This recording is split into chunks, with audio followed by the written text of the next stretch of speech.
Few things bring me more pleasure than cooking. Gosh, that's great, isn't it? And eating. That's a bit of all right. But there are certain dishes that I just can't get enough of.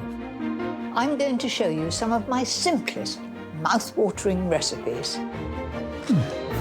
That are warming and comforting. Merveilleux, merci.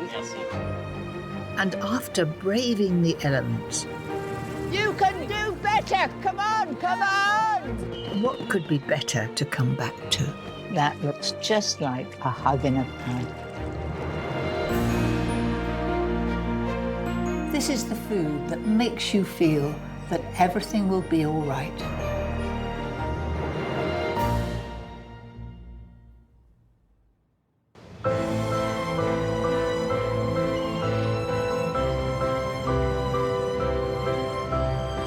The North Yorkshire coastline is stunning, no matter what time of year.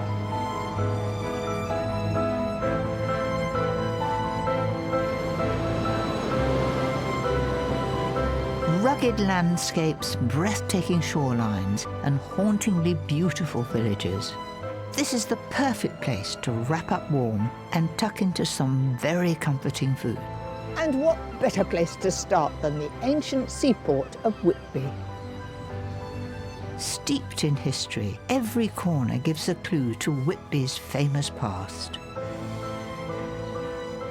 The Gothic ruins of Whitby Abbey inspired Bram Stoker's novel Dracula in 1897. Just over a century earlier, Captain Cook launched his colonial expedition from this port, which was already a centre of the whaling industry. Nowadays, Whitby is still famous for its fish, mainly the kind that comes in batter with a side of chips. Gosh, there's a gust of wind out there. Hello, Mary. What can I get you? I'd like cod. Cod and chips, yeah. Cod and no chips would problem. be perfect. So how long have you been here? We've been here for 20 years. I think there's more fish and chip shops in Whitby per square mile than anywhere else in the country. And I think we unofficially call ourselves the capital of fish and chips. Have things changed in what people want when they come to a fish and chip shop? I don't think they have, really. You all remember as a kid coming for your chips, that nice smell of salt and vinegar and, you know, the sea air, and I think, you know, I don't think you can beat that, really. You know, I think that's why I love it. I'll see how yours are getting on, shall I? All right. As a third generation of his family to work here, Stuart has fish and chips running through his veins. Good thing too, as in high season, they can get through a ton of potatoes a day. That's a lot of chips.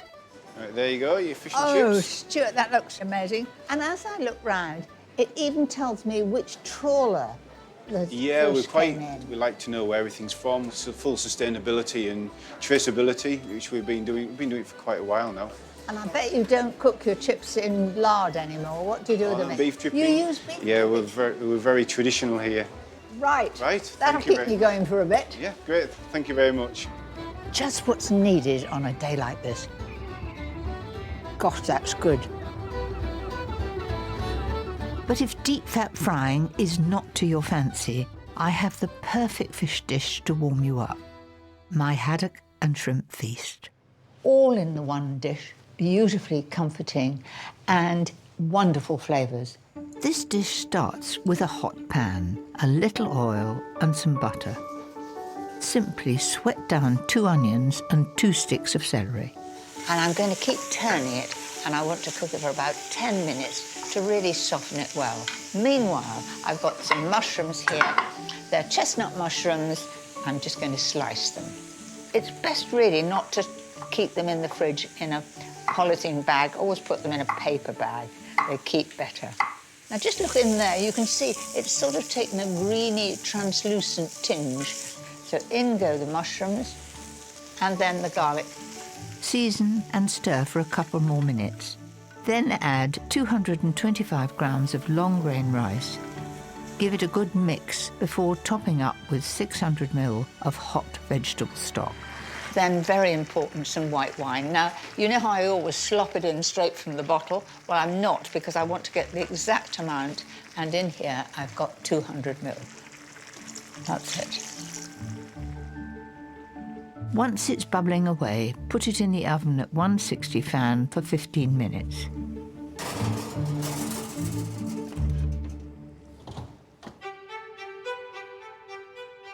When the time's up, the rice should have absorbed all those wonderful flavours. So there's still just a bit of liquid there to finish the cooking. And I've got this beautiful haddock here. I'm going to put a little bit of pepper and salt.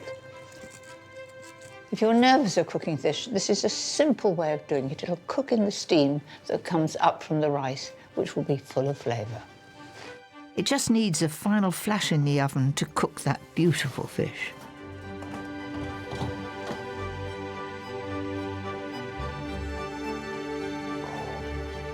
Gosh, it's heavy. There we are. So that's had its 10 minutes, and it should be exactly just like that. It smells beautifully fresh, the smell of the sea. All that's left is to finish the rice.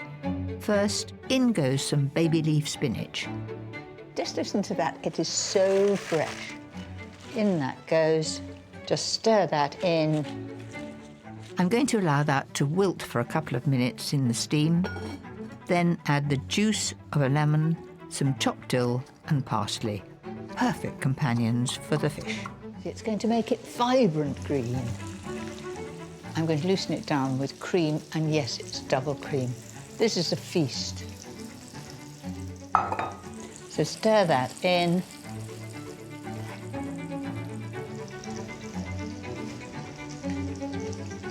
Do you know something? That's perfect.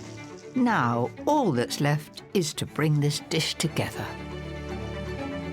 To top it all off, add some heated potted brown shrimps that are dripping in melted butter.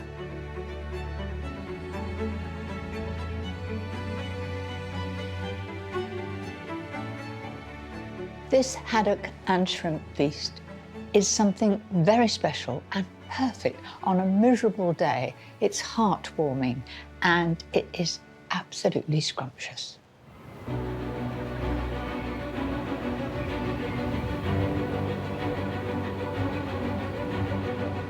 When I'm at the coast, it's a great excuse to have an ice cream, but this is certainly pushing it.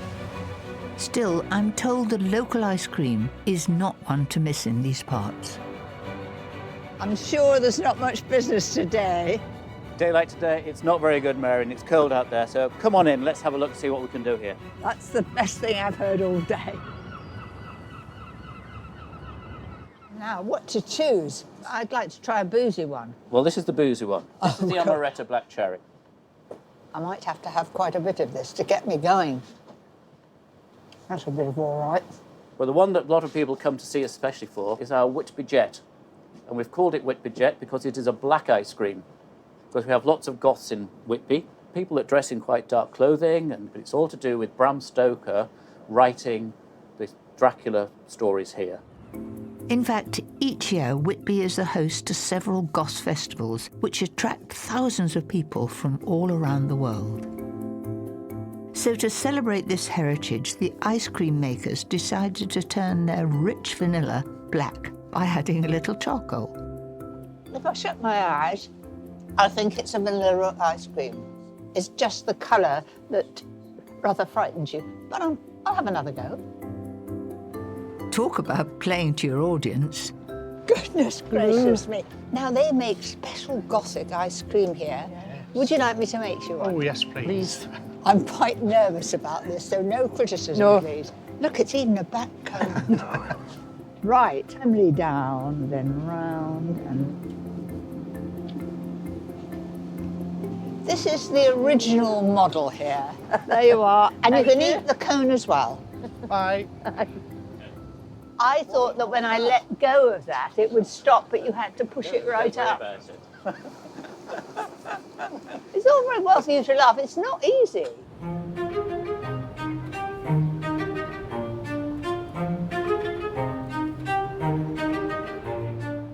This town has such character, and my next stop really encompasses the traditions that it's so famous for.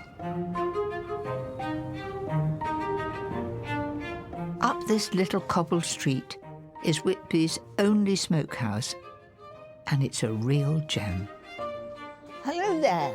Hello, Mary. I've had no difficulty in finding you. I have this delicious smoky smell all the way up the street. Gosh, this looks as though it's been here forever. This has been used for about 100 years. The original smokehouse we had was behind us in the cliffside there. We were established about 1872, so it goes back 5 generations. So it's a true family concern. It is a good family concern, yeah. And tell me, why are kippers always sold in pairs? I've never understood that. We've sold twice as many. Oh, that's clever, isn't it? Almost looks sticky. This is a natural build-up from burning the oak, and then the fish oil's dropping onto the fire, and it's just a natural process, and it builds up and coats the smokehouse. There are loads of kippers here. Do you smoke other things? We do. We'll smoke haddock, salmon, but the kippers we can turn around in about 24 hours. And do you do natural smoked haddock? Everything's undyed? natural. Everything we do is natural. All that we add is salt and smoke, and that's... Very that's simple. all. Very simple. But the right thing. It works. It always has worked, yeah. Barry salts then smokes up to 800 kilos of herring every week. After around 18 hours in the smokery, they become kippers. He uses a mixture of oak, beech and softwood, which gives the fish its distinctive flavour and golden colour. I'll duck underneath these kippers. Right, yeah. I've often wondered what those little holes were in the top of a kipper, that's the hooks that they hang on. Tenterhooks. Tenterhooks. Yeah, tenterhooks. Is that where the term tenterhooks come from? Tenterhooks, yeah. You learn something every day, that's right. don't you? Right, are we going to light the fire? Yeah, let's get it going. The fires are topped with sand, which helps to smother the flames, encouraging more smoke, a method unchanged for 140 years.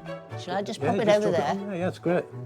You did the job. You come back tomorrow. And how long does it take for this fire to die down? A few minutes. We need to close the doors really now because it's just going to take too much. I just love the smell. Isn't it lovely? It's a pleasant smell, wood smoke. And also it's jolly warm. It's not like blooming it's cold outside. That'll do. We'll close the doors. Right, OK. Out we go. Avoiding the sticky door. God, it's quite heavy. Oh, I wonder how many times these doors have been shut in the last 100 years. Probably more times than I could count, Mary. But I think we've left a cameraman locked in. Please get Rob out. All right, Rob. I'm amazed you didn't delegate that. This smokehouse is the perfect inspiration for my next recipe. I can still smell smoke in my hair. That was such fun in the smokery. And there's nothing I like more than a smoked fish pate. This is not something I do every day in this glorious background, but I couldn't be happier. The base of this smoked trout pate starts with 50 grams of soft butter. Pop that on the back. Seawall, perfect place to put your leftovers. Then I'm going to put a couple of these anchovies, and they give it a real bite. So there's one going in there, and 2. Juice of half a lemon. That's it. Give it a quick mix until everything is combined. That's fine. Some dill, lovely fresh dill, goes well with all smoked fish. I'm keeping an eye on those seagulls. I can remember doing a picnic by the sea, putting it on the wall, calling the family, and while my back was turned, my lovely open sandwiches had been snapped up by the seagulls. You can just go away. To really layer up the flavours, in goes a tablespoonful of hot horseradish, some salty capers, and 100 grams of full-fat creme fraiche. Don't forget the chopped dill. In that goes. So on with the lid again. Give that another blitz until smooth. That's it. It looks perfect. Now for the star ingredient, that mouth-watering smoked trout. There's something about smoked fish. It is beautiful smell, and with all those other ingredients and the lemon and the dill, it'll be beautiful. Last bit of fish going in, and then I'm going to put some seasoning in. Give it one final mix, but not too much. You still want some texture from the fish. That's just as I like it. The pink flecks of the smoked trout, and then lots of the chopped dill. It looks delicious. That's a bit of all right. There you have it, smoked trout pate with dill, and I love to serve it with pickled beetroot. I can think of nothing nicer in this glorious sunshine with the sea behind me.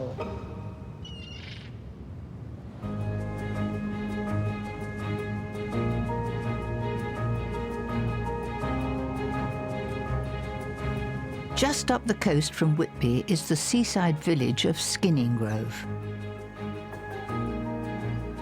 It might be small, but they've got something big going on.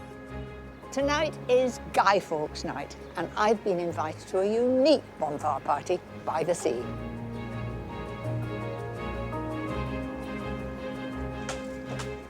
Hello, Mary. How lovely to meet you. Welcome to Skinning Grove. I'm so pleased that you've come. You're so pleased, and there's nothing I love more than a bonfire. But let me introduce you to Kirby. Hello, Mary. Hello, Kirby. And this is Tina, one of Hiya. our... Hello, Tina. Oh, I don't mind about that.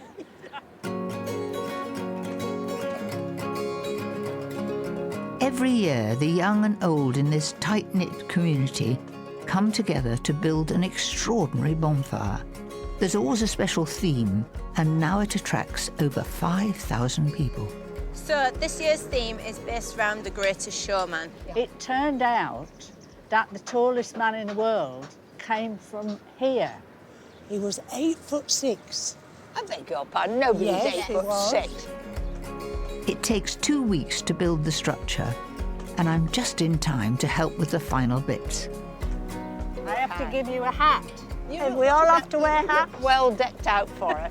Yes, look. Right. Fits like a glove. So it sounds as though it's a real community project. The children in the local schools, they've made lanterns to decorate the other side so you can see the children have got something to say that this is their bonfire. And it brings the whole community together, and this is the highlight of the year. And it seems almost this village is in the middle of all these hills. It's very special. It is very, very special. OK, Mary, you've got the honour of hammering in the very last nail. So here's the hammer. Here's the hammer. Oh, I'm not very handy, but I'll have a go. And there's the nail. All ready for tonight. Right, I'll keep my hands well apart. I think that'll do. One more one. That's it. OK. Tonight is the night. Yes. I can't wait, but what I'm thinking about right at the moment is my favourite warming bonfire food.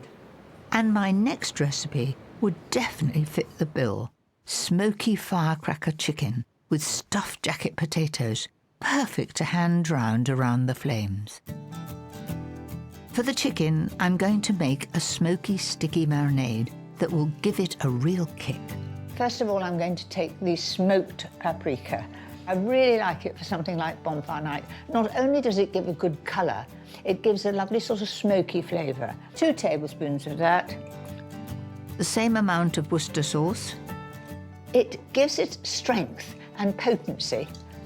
And then a touch of sweetness from maple syrup, 2 tablespoons, easy to remember. Add 6 tablespoons of olive oil, and to give it a bit of fiery heat, just a few drops of Tabasco and 2 cloves of crushed garlic. It's a gorgeous deep red colour. Season the chicken, and then it's time to get them into the marinade. Look at that. I'll just get one hand messy. That's it. Once every drumstick is coated, they will need at least 30 minutes in the fridge, ideally overnight. The longer you leave it, the better it is. While the chicken's marinating, I'm going to crack on with some baked potatoes. I've already baked mine for an hour in the oven, and they're ready to fill. Scoop out the centres and give the potato a quick mash before adding butter. And just a little bit of milk. As my husband says, you can't have a little bit of milk or a little bit of wine. It's a drop. I'm adding soft goat's cheese, roasted red peppers from a jar, and a generous handful of chopped basil. The aroma from this basil is absolutely lovely. All I need to do is to load it back into the potato skins. It's amazing how much you can cram in. They look good even without putting them in the oven. There's lots of different fillings to make for these. I've also done pesto, parsley and parmesan mix, bacon and mushroom topped with cheddar cheese, and spring onion with sour cream and a sprinkle of paprika. Those just need a drizzle of oil and 15 minutes in the oven until the skins are crisp and the filling beautifully golden. Back to my chicken. There we are. They've had 30 minutes, and now I'm going to roast them.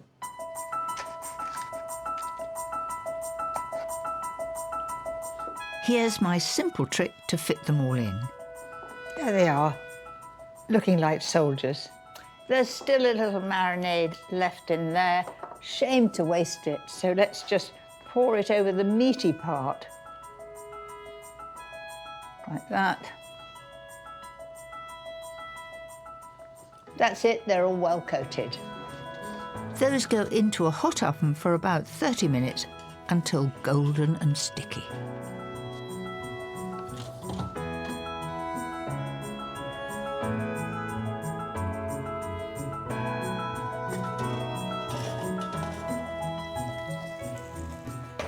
They really look amazing, and the smell, oh. How's that for a bonfire feast that packs a punch?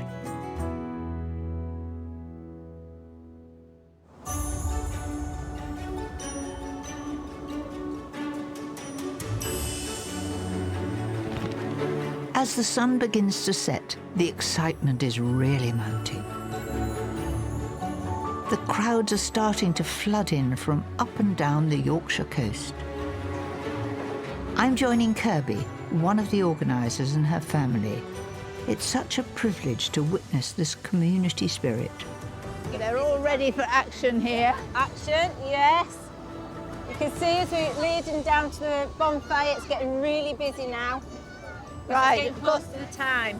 What are you looking forward to most?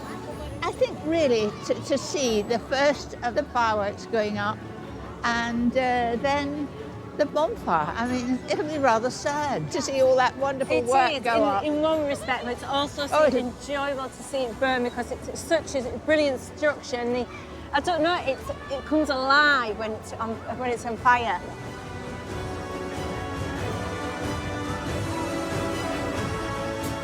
I love the way the whole community has come together to make this event happen.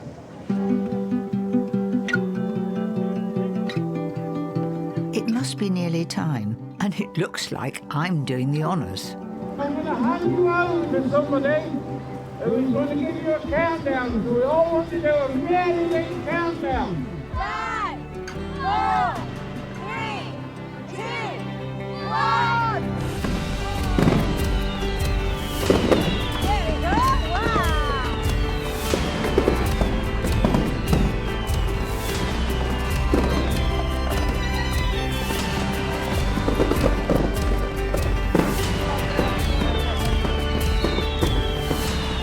That was good, wasn't it? I love the magic of a bonfire night, and my last recipe is one from my childhood that I want to share with everyone here.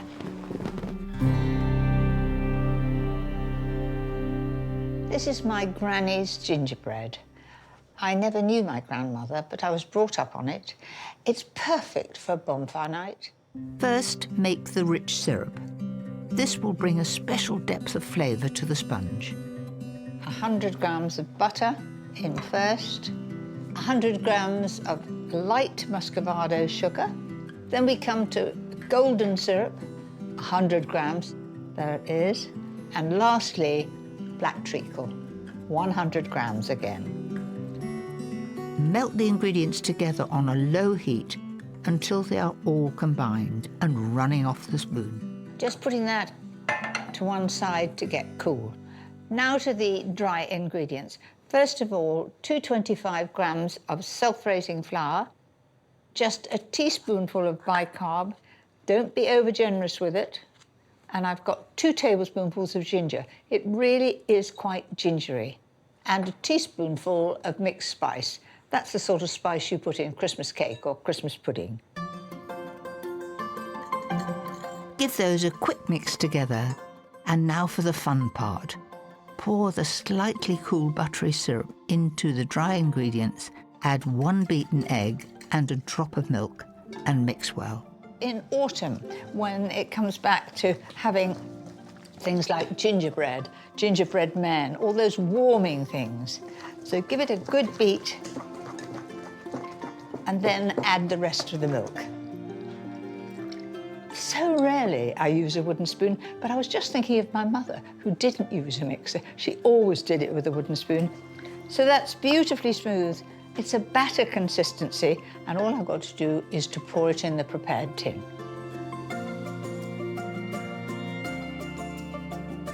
It smells wonderful, strong smell of ginger and spices. It really is simplicity itself. That's it, everything's in there. That will just need about 35 minutes at 160 fan until it shrinks away from the sides and has a beautiful shine on top. Cool in the tin and simply cut into squares. The warmth of the ginger will cheer everybody up. It is so moist and soft and springy.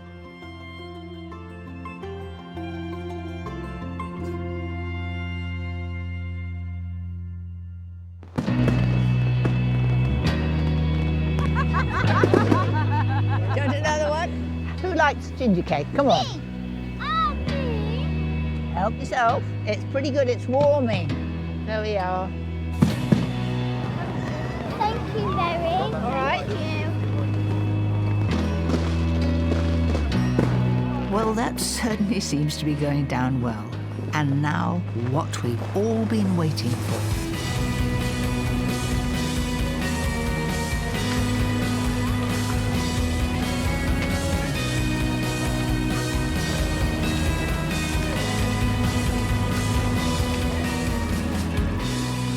Just look at that, it is amazing. What a wonderful way to end my stay here.